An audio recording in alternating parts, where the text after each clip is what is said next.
এটা হচ্ছে কৌশম্বী। এই কৌশম্বীর 16 মহাজনপদের 8ম মহাজনপদ। এই কৌশম্বী সুপ্রসিদ্ধ একটি রাজধানী। শাহাবতী কন্যা স্বামী ছিলেন রাজা উদয়ন, শ্রেষ্ঠী রাজা উদয়ন। এই উদয়নের এই সমৃদ্ধ কৌশম্বীর মন্ত্রী দ্বারা এই নির্মিত এই ঘোষিতরাম বিহার নির্মাণ করে বুদ্ধ প্রমুখ ভিক্ষু সংঘকে দান করেছিলেন। এখানে কয়েক হাজার ভিক্ষু অবস্থান করতেন। অবস্থান করার প্রেক্ষিতে এখানে উদয়ন রাজা একটা চন্দন কাষ্ঠ দিয়ে বুদ্ধের প্রতিবিম্ব মূর্তি দান করেছিলেন। বুদ্ধের প্রতিমূর্তি বিম্ব একটা দান করেছিলেন।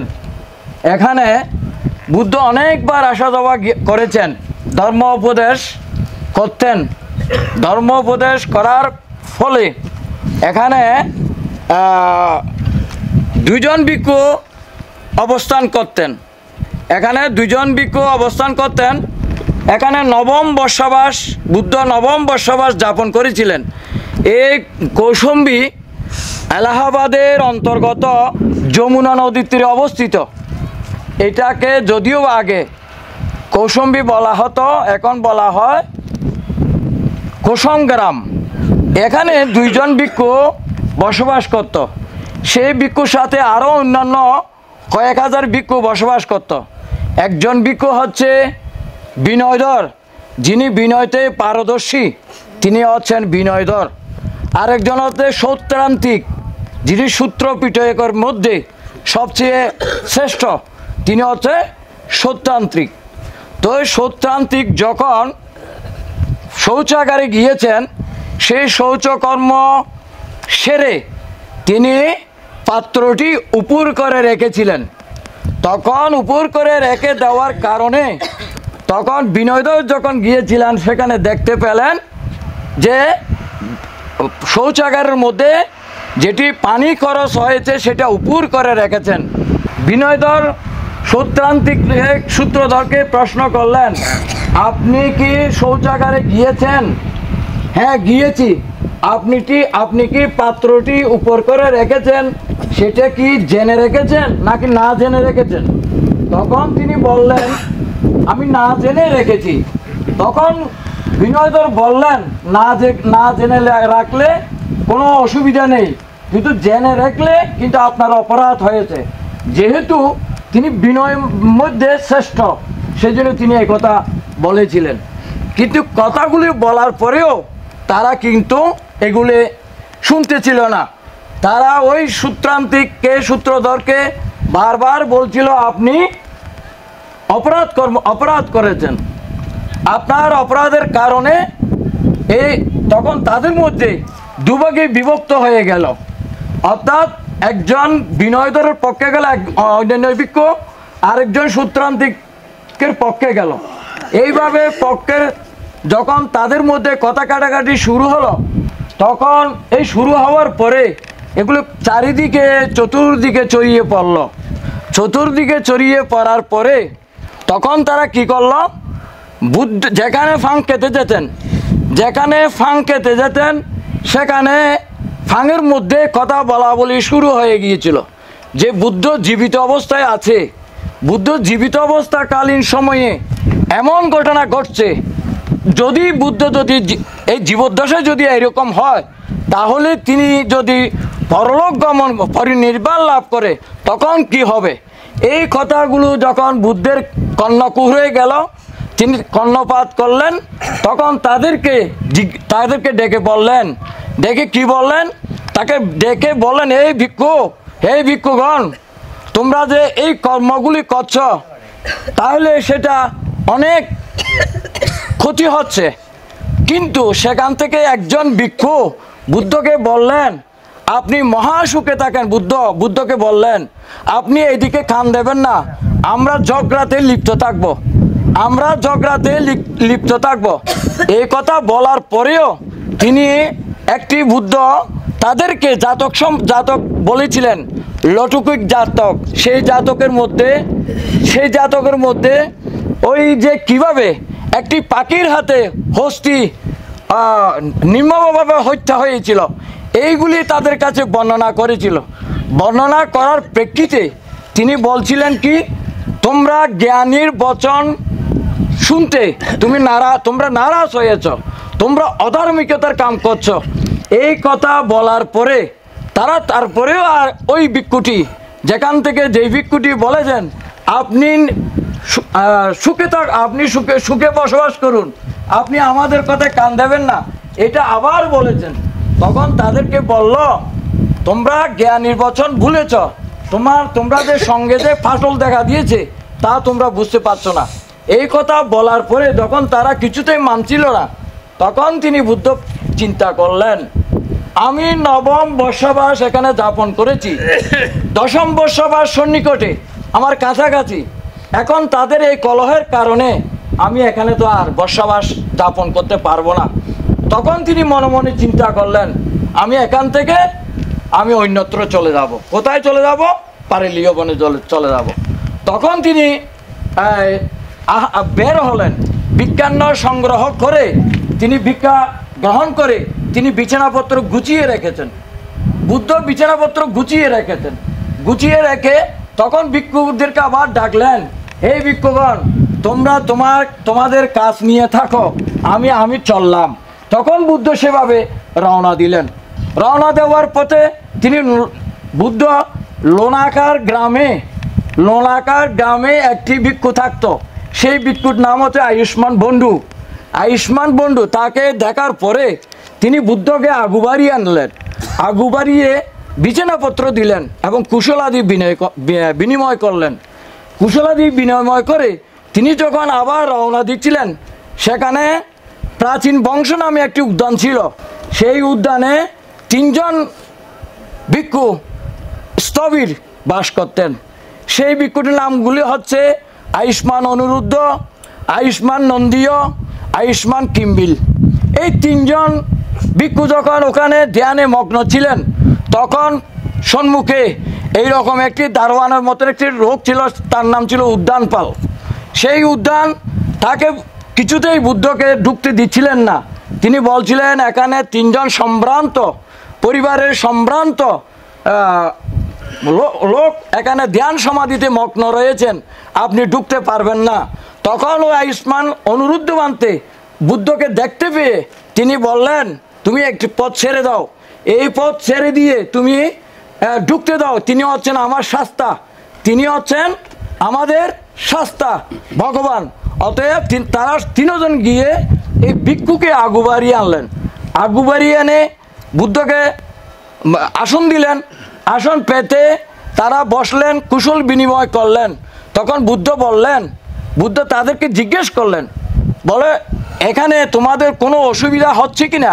তখন তিনি বলছিলেন, আমাদের কোনো অসুবিধা হয় না। যদি কোনো অসুবিধা হয় সেগুলি আমরা চোখের ইশারায় সেই কর্মগুলি আমরা সামলিয়ে নিই। সেই কথাগুলি বলার পরে তখন তাদের সাথে কুশল বিনিময় করে তিনি কোথায় চললেন? তিনি ওই পারেলীয় বনে চললেন। চলুন আমরা প্রসন্ন চিত্তে 3 বার সাধুবাদ দিয়ে অনুমোদন করি। সাধু সাধু সাধু।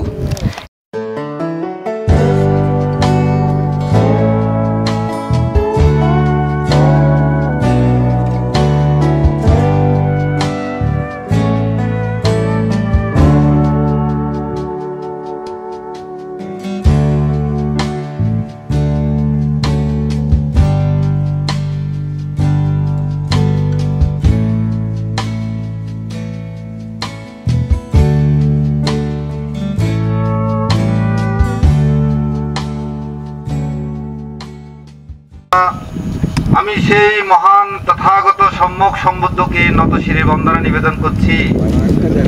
আমরা বাংলাদেশ থেকে আগত শিবলী তীর্থ তরঙ্গের প্রায় 60 জন তীর্থ জ্ঞাতি নিয়ে আমরা পরম পূজনীয় ভিক্ষু সংঘ এই বর্তমানে কৌশম্বীর ঘোষিতরাম বিহারের দ্বিতীয় শাখায় আমরা অবস্থান করছি।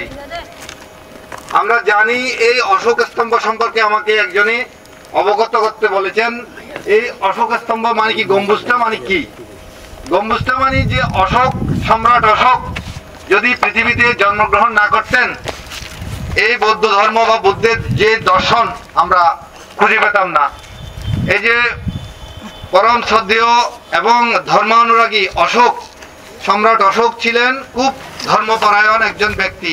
উনি হিন্দু ধর্মাবলম্বী হলেও পরবর্তী বুদ্ধের সান্নিধ্যে গিয়ে উনি বুদ্ধের দর্শন উনি এই পড়ে বা শাস্ত্র উনি এই লেখাপড়া করে উনি এই ধর্মে দীক্ষা নিয়েছেন। বুদ্ধ পরিনির্বাণ যাওয়ার 300 বছর পরে এই সম্রাট অশোক পৃথিবীতে আগমন করেছিলেন। 300 বছর পরে সম্রাট অশোক এই বুদ্ধের দর্শন পড়ে উনি জানতে পেরেছিলেন যে বুদ্ধ কি ছিলেন বা কি মানুষ ছিলেন, মানবিক মানুষ ছিলেন, ধর্মপরায়ণ ছিলেন, যে ধর্ম পৃথিবীর মধ্যে উনি প্রচার করে গেছেন। 300 বছর পরে সম্রাট অশোক পৃথিবীর মধ্যে এসে উনি কোথায় কোথায় ধর্ম চর্চা করেছিলেন, কোথায় ধর্ম প্রচার করেছিলেন, এই জায়গাগুলি উনি, নিদর্শনগুলি উনি উত্তোলন করেছিলেন। এই তার ফলশ্রুতিতে ওনার সেই স্মৃতি চিহ্ন মানে বোঝার জন্য তার এই যে মাথার মধ্যে সিংহ অবস্থায়, সিংহ চতুর্দিকে সিংহ থাকে, দুই দিকে সিংহ থাকে, আমরা বুঝে নিতে হবে। পরবর্তী স্থানগুলোতে দেখা যাবে সম্রাট অশোক এই ধর্ম মাটি খনন করে উত্তোলন করে পৃথিবীর মধ্যে কোথায় কোথায়, যেমন শুধু ভারতবর্ষে না, তিব্বতে আছে বা আফগানিস্তানে আছে বা বিভিন্ন জায়গায়, শ্রীলঙ্কাতে আছে। বুদ্ধ যেখানে যেখানে অবস্থান করেছিলেন, ধর্ম প্রচার করেছিলেন, ওই জায়গায় উনি অশোক স্তম্ভটা নির্মাণ করেছেন। এই দেশের মানুষরা, ভারতবর্ষের মানুষেরা অশোক স্তম্ভ বললে সবাই চিনে যায়। মানে আমরা যদি জায়গাটা, কৌশম্বী জায়গাটা না চিনি বা ঘোষিতরাম বিহারটা না চিনি, ওনাদেরকে অশোক স্তম্ভ বললেই ওনারা সবাই চিনে অশোক স্তম্ভ কোথায় আছে। সুতরাং এই যে এই অশোক স্তম্ভ এই কৌশম্বী বিহার, এই কৌশম্বীতে ঘোষিতরাম বিহার রয়েছে। এই পারলীয় বনে যাওয়ার পূর্ব মুহূর্তে যখন বুদ্ধের কথা শুনছিলেন না ওনার শিষ্যরা, বিনয়ধর এবং সূত্রধর দুইজনের মধ্যে যে ভাগ বিতণ্ডা হয়েছিল, কি কারণে হয়েছিল? যে বাথরুমের যে একটা বদনা নিয়ে একজন বাথরুমে গিয়েছে। বুদ্ধ ওনাদেরকে বিনয় সম্মতভাবে বলেছিলেন বাথরুমে যাওয়ার এবং শেষ করার শেষ মুহূর্তে বদনা বা যে পাত্রটা থাকে এটা উল্টিয়ে রাখার জন্য। কিন্তু এই যে বাথরুম সেরে আসার সময় ওই পাত্রটা উল্টিয়ে রেখে আসেননি। বিনয়ধর বলেছিলেন ওই সূত্রধরকে, আপনি যে বাথরুম সেরে এসছেন, কিন্তু আপনি জেনে রেখেছেন বদনাটা সোজা করে নাকি না জেনে রেখেছেন? এখন বিনয়ধরের কথা মতো ওই সূত্রধর বললেন, এটা আমি আসলে না জেনে রেখেছি। কিন্তু অন্যান্য ভিক্ষুরা যারা সূত্রধরের পক্ষে ছিলেন, ওনারা না জেনে রেখেছে, জেনে রেখেছে, এত কথার দরকার কি? আমরা রেখেছি। কিন্তু বুদ্ধের পরামর্শ হলো এই বদনা বা পাত্রটি যদি সোজা করে রাখা হয়, ওখানে পোকামাকড় পড়বে, তির্যক প্রাণী পড়লে মৃত্যুবরণ করবে। সুতরাং আমার ধর্মে দর্শনে এটা নেই, যার কারণে এই পাত্রটা তুমি ব্যবহার করার পরে উল্টিয়ে রাখতে হবে।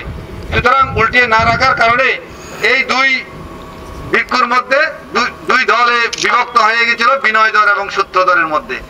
তারপরে বুদ্ধ অনেকভাবে চেষ্টা করেছেন, অনেকভাবে দুই পক্ষকে বোঝানোর জন্য চেষ্টা করেছিলেন, কিন্তু বোঝানোর পারেন নাই বিদায়। সেজন্য উনি ওনার এই সবাইকে বলে, আমি ঠিক আছে, আমি এখানে আর থাকবো না, আমার বসবাস আরেক জায়গায় আমি ধরবো, কিন্তু কোথায় যাব আমি তোমাদেরকে বলবো না।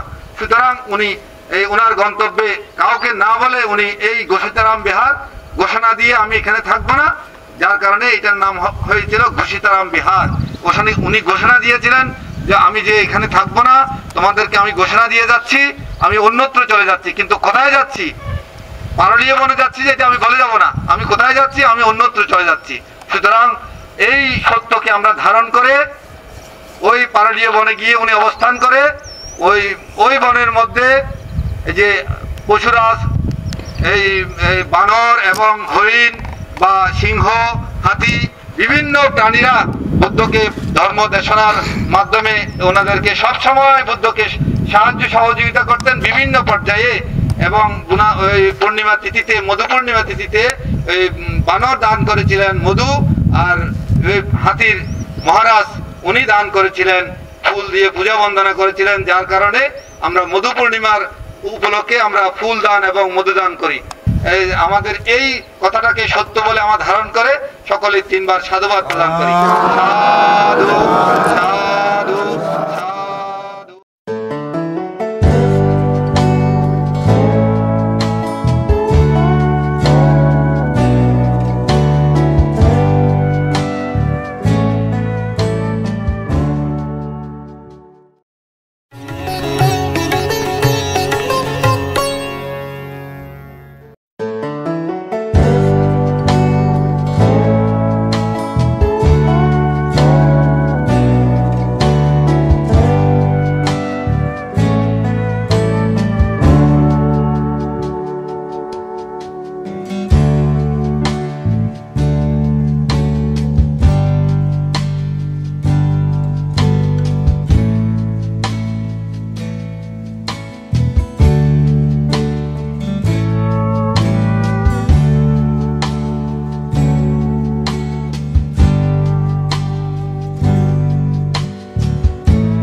আমি মহাকারণিক তথাগতের সম্মুখ সমুদ্রকে বন্দনা নিবেদন করছি।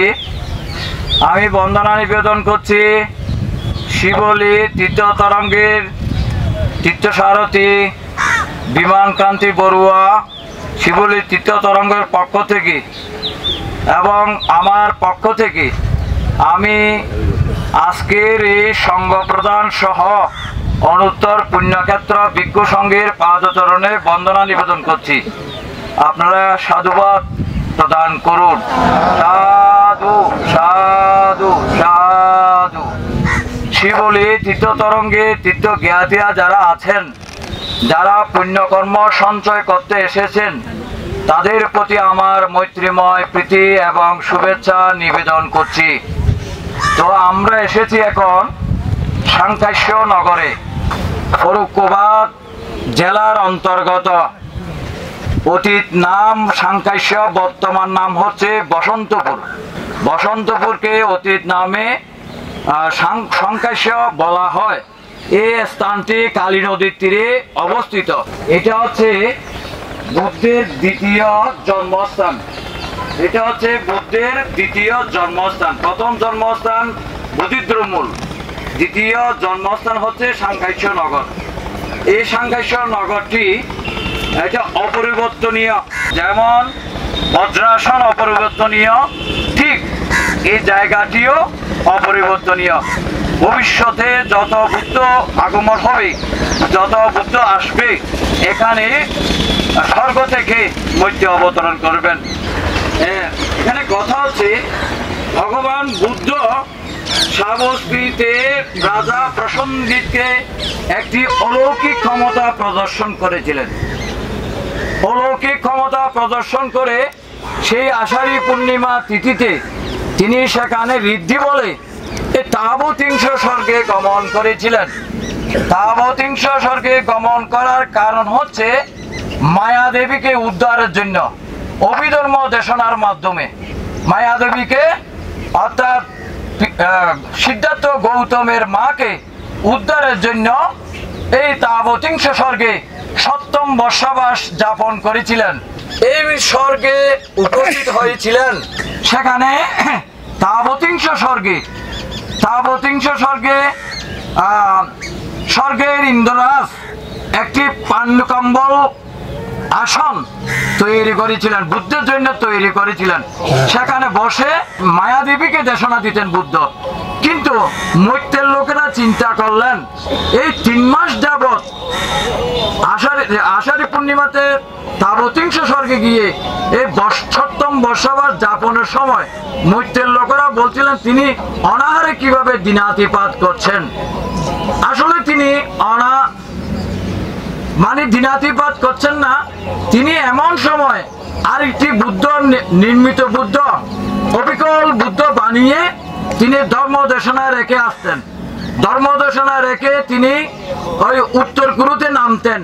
উত্তর কুরুতে নেমে ভিক্ষান্ন সংগ্রহ করে চন্দন বনে তিনি বিশ্রাম নিতেন। সেখানে সারিপুত্র ওই সাবস্ত্রী থেকে এসে বুদ্ধের সাথে সাক্ষাৎ করতেন। বুদ্ধের সাথে সাক্ষাৎ করে তিনি ওই সারিপুত্রকে তিনি ধর্মদেশনা প্রদান করতেন।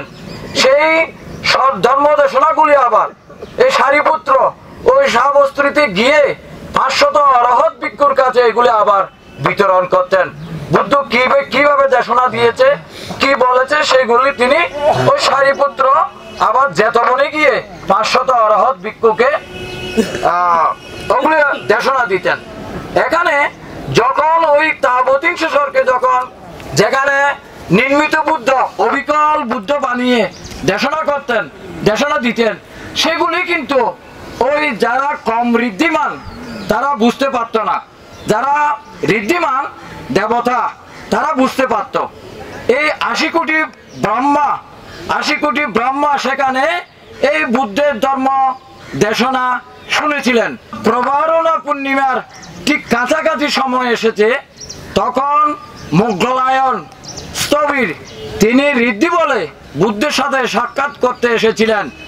সাক্ষাৎ করার পরে তিনি বলছিলেন যে সামনে প্রবারণা মৈত্রের কথা তাকে স্মরণ করিয়ে দিলেন। স্বর্গে ঘোষণা করলেন আমি মৈত্রে অবতরণ করব, অর্থাৎ এখানে নামবেন। তিনি এখানে নামতে গিয়ে তিনি স্বর্গের ইন্দ্ররাজকে বলেছিলেন 3টি সিঁড়ি নির্মাণ করার জন্য। তিনি বিশ্বকর্মাকে আহ্বান করলেন স্বর্গ থেকে মর্ত্য পর্যন্ত তিনি ওই সিঁড়ি নির্মাণ করে দেওয়ার জন্য। 3টি সিঁড়ি নির্মাণ করেছিলেন। একটি হচ্ছে মণিবর্ণ, মধ্য সোপান, হাতের ডান দিকে হচ্ছে স্বর্ণবর্ণ, হাতের বাম দিকে হচ্ছে রৌপ্যবর্ণ। এই 3টি সিঁড়ির মধ্যে ভগবান বুদ্ধ মণিবর্ণ দিয়ে তিনি নামছিলেন। ডান দিকে যেটি স্বর্ণবর্ণ সেটি মহাব্রহ্মা নেমেছিলেন, এবং বামে যেটি ছিল রৌপ্যবর্ণ সেটা দিয়ে ব্রহ্মরা আগমন করেছিলেন। তখন তিনি এই মহামোগলায়নকে বলেছিলেন এখন সারিপুত্র কোথায় আছে। তো উনি বলছিলেন সারিপুত্র নিচে হাজার হাজার লক্ষ লক্ষ মানুষ নিয়ে, দায়ক দায়িকা নিয়ে, উপাসিকা নিয়ে এখানে নিম্নে অবস্থান করছেন। তিনি সারিপুত্র এখানে অবস্থান করছেন। এই কথা বলার পরে তখন তিনি ওই প্রবারণা পূর্ণিমার দিনে সেদিন মর্ত্যে অবতরণ করলেন। এত মানুষের সমাগম দেখে ভগবান বুদ্ধ চিন্তা করলেন এমন জনসাধারণ, অনেক জনসাধারণ পৃথিবীর সব জায়গা থেকে, এখানে জম্বুদ্বীপ থেকে সমস্ত অর্থাৎ বুদ্ধ ভক্তরা যারা ছিলেন তারা এখানে এসে সমবেত হলেন। তখন তিনি চিন্তা করলেন, আমি এখানে একটি মহামোগলায়নকে আমি তোমাদেরকে বলছি। মহামোগলায়ন হচ্ছে ঋদ্ধিমান, উনি হচ্ছেন ঋদ্ধি শক্তি সম্পন্ন। উপাধিগুলো দিয়ে দিলেন, উপাধিকে দিলেন বিনয় শ্রেষ্ঠ, এবং তিনি মনে মনে ভাবিত হলেন, এত লোকের সমাগমের মধ্যে আমি আরেকটি যে কাজটি আছে সেটি আমি ঘোষণা দিয়ে এখন রাখি, অর্থাৎ যে আমি ভগবান বুদ্ধর পরে সারিপুত্রের স্থান, এই কথাটিও তিনি এখানে ঘোষণা দিলেন। অতএব চলুন আমরা প্রসন্ন চিত্তে এই কথাগুলি সত্য ভেবে আমরা প্রসন্ন চিত্তে 3 বার সাধুবাদ প্রদান করি। সাধু সাধু সাধু। এখন প্রশ্ন হচ্ছে, কেন তাবতিংশ স্বর্গে 7ম বর্ষবাস যাপন করেছিলেন?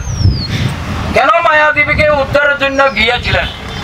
এটি একটি প্রশ্ন। প্রশ্ন হচ্ছে, যখন বুদ্ধিসত্ত্ব অবস্থায় তাবতিংশ স্বর্গে যখন ছিলেন, তিনি অনেক কল্পকাল ধরে তিনি পারমী পূর্ণ করেছিলেন। 10 পারমী, 10 উপপারমী, 10 পরমাত্ম পারমী, এই 3টি পারমী তিনি পূর্ণ করেছিলেন। পূর্ণ করার পরে স্বর্গের দেবতারা তাকে বলছিলেন, আপনি এখন জন্ম গ্রহণ করার জন্য প্রস্তুতি গ্রহণ করুন।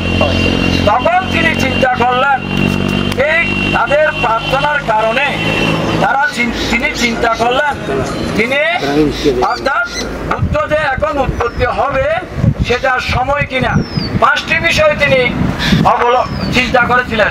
এই 5টি বিষয় হচ্ছে, আমি এখন জন্মগ্রহণের সময় কিনা, যদি জন্মগ্রহণ করি কোন কুলে জন্মগ্রহণ করব,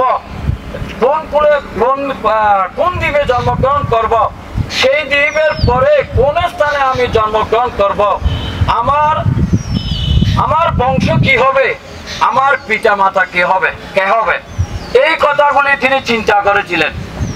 চিন্তা করার পরে তিনি চিন্তা করেছিলেন, যদি মানবের বয়স যদি 1 লক্ষ বৎসর হয় তাহলে আমার জন্মগ্রহণ করার সময় নয়, যদি 100 বছরের উপর হয় তাহলে আমার জন্মগ্রহণ করার সময়।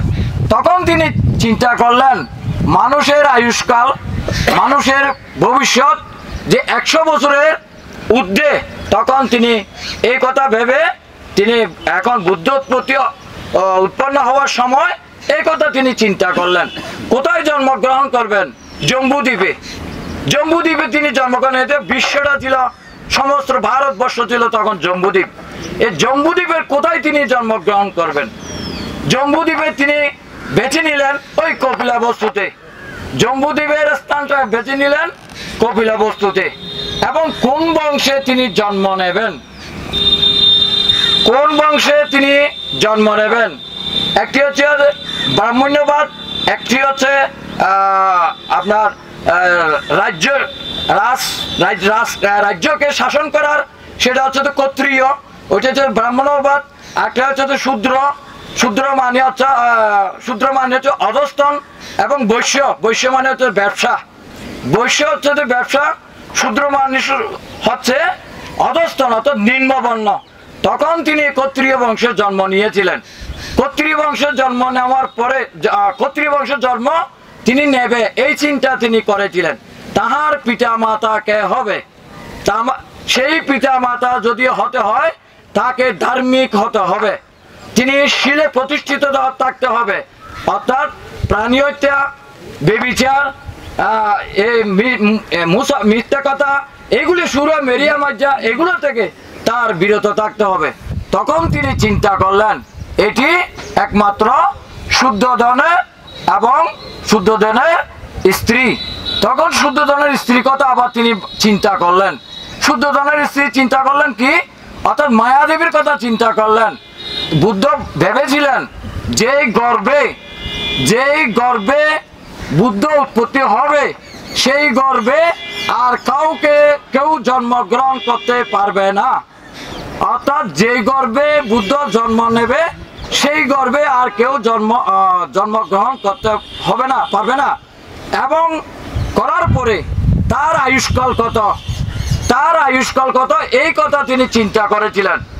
অর্থাৎ 10 মাস 10 দিন এবং এক সপ্তাহ কাল, 10 মাস 10 দিন জন্মগ্রহণ করে আর এক সপ্তাহ তিনি বেঁচে থাকবেন, এটাই তিনি চিন্তা করেছিলেন।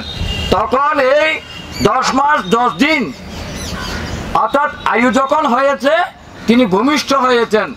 তিনি ভূমিষ্ঠ হওয়ার পরে এক সপ্তাহ পরে মায়া দেবীর মৃত্যুবরণ হয়েছিল। মৃত্যুবরণ হওয়ার কারণে তিনি এই তাবতিংশ স্বর্গে গিয়েছিলেন। এই জন্য মায়া দেবীকে অভিধর্ম দেশনার মাধ্যমে যেটা আমরা রত্নগর চৈত্যে বলেছি, প্রতিনিয়ম, অনুলোম, পাঠ্যান্তন্ত্র এগুলি বলে অভিধর্ম বলে বুদ্ধ মায়া দেবীকে মাকে উদ্ধারের জন্য তাই তিনি 7ম বর্ষবাস তাবতিংশ স্বর্গে গমন করেছিলেন। এই কথাটি সেজন্য ওই তাবতিংশ স্বর্গে গমন হচ্ছে এই কারণে তখন মাতৃঋণ শোধ করেছিলেন। পরবর্তীতে ওনার বিমাতা গৌতমী ওনাকে ধীরে ধীরে বড় করলেন, আস্তে আস্তে বড় করলেন। এই কথাটি সত্য ভেবে চলুন আমরা প্রসন্ন চিত্তে 3 বার সাধুবাদ প্রদান করি। সাধু।